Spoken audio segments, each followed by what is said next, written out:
Hello, hello, lovely people! How are you guys doing today? I hope you are doing amazing.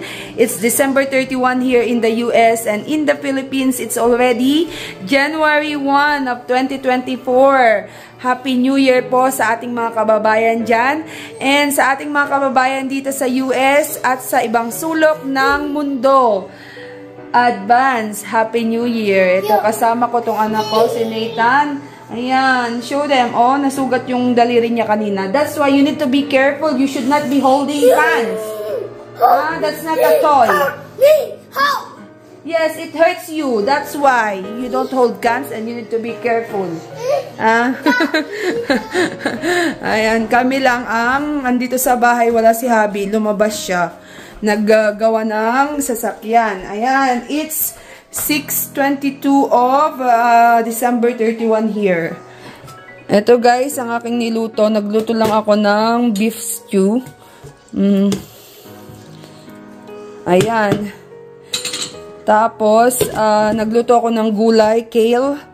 Nakain na namin yung iba kanina. Hindi na ako naghanda ngayong New Year. Kasi maghahanda kami ng kaunti guys sa January 6, birthday ni Nathan. Hindi ko alam kung ano yung ihahanda namin. Hindi ko pa naplano guys.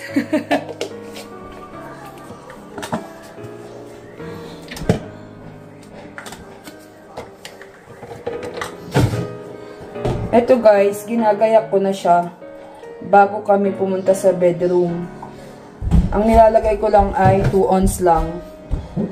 Para kapag nagising si baby, iinom lang siya ng 2 ounce ng milk. Ayan. Para ilalagay na lang guys yung gatas dito. Naka-prepare na siya. You see? Did you cut yourself again? You know that can that you left there? He played with it. Daddy bought some things. Say Happy New Year, mahal. Happy New Year. Ayan, lumabas si Abby. Pumunta siya sa Asian store. So, your Happy New Year gift, okay?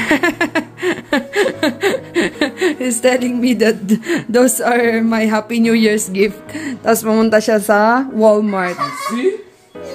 It hurts you?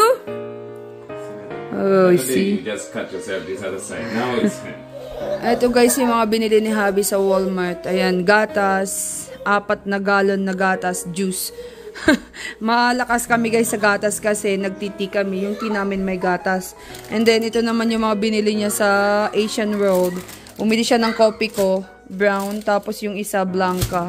Tapos ito mga pansit canton kasi pagka wala pang nalutong pagkain, yan muna. But make sure na uminom ng maraming tubig. Ayan. Tapos nagpabili ako sa kanya ng soy. Kasi wala na kaming soy.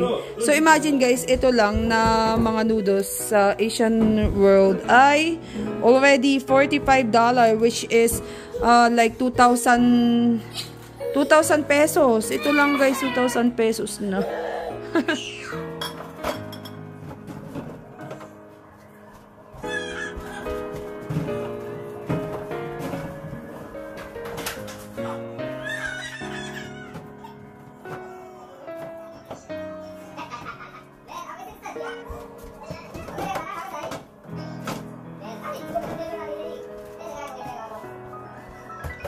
Ito guys, gumagawa ako ngayon ng tea.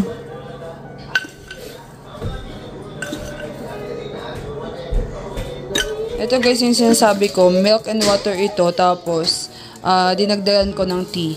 Kenyan tea. Ayan, ganito yung paggawa ng Kenyan tea. Pakukuluan lang siya.